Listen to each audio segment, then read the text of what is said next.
Hey, it's Frances. Welcome back to Breadcrumbs for Life. Today's episode is about what you don't say and how that can serve others.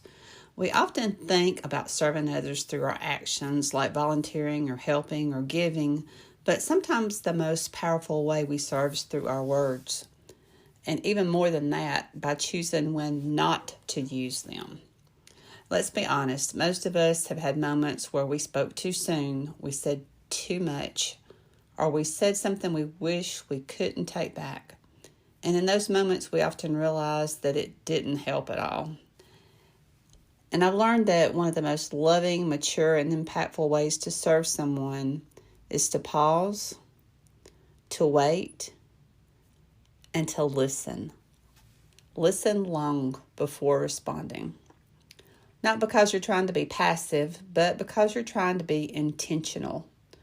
The truth is, your words have weight. They can encourage or embarrass.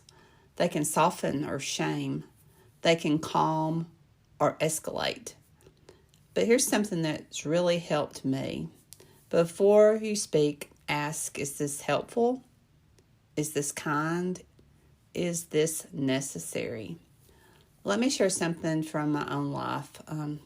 There was a time in my life when someone I cared about was making what I thought was a bad decision, and I wanted to fix it. I had advice ready, and deep down I sensed that they didn't need a lecture. They needed a safe place. So I listened and nodded and didn't jump to correct them or to redirect them. And I just thought that it was best if that I stayed silent and just took in what they wanted to share. And later that person said, thanks for just being there, just listening. I felt like I couldn't breathe. And you just listening to me allowed me to just let it all out.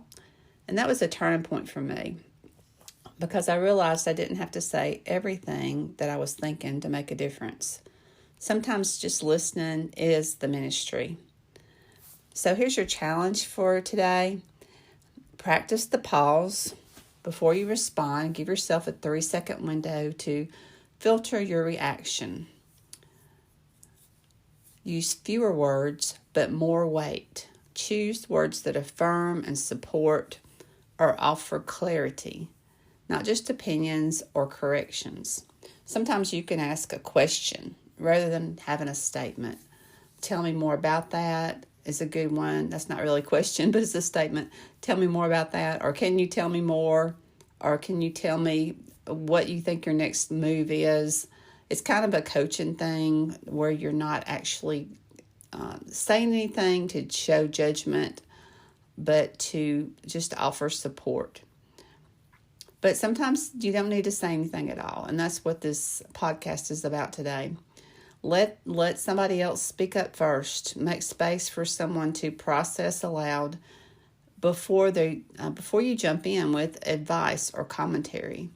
So practice the pause. Use fewer words but more weight, and let someone else speak first. Let them get it all out. Here's some questions to think about. When was the last time someone's silence was more comforting to you than their words? Have you ever rushed to speak and unintentionally caused harm? And what would it look like to serve others this week with intentional speech or gentle restraint? You don't have to have all the answers, and you don't need to be the loudest voice in the room. You just need to care enough to choose your words with love and to know when to say less so someone else can feel heard. Let your voice bring peace this week, and let your silence be a gift when the moment calls for it. Until next time, keep following the breadcrumbs. This is Frances.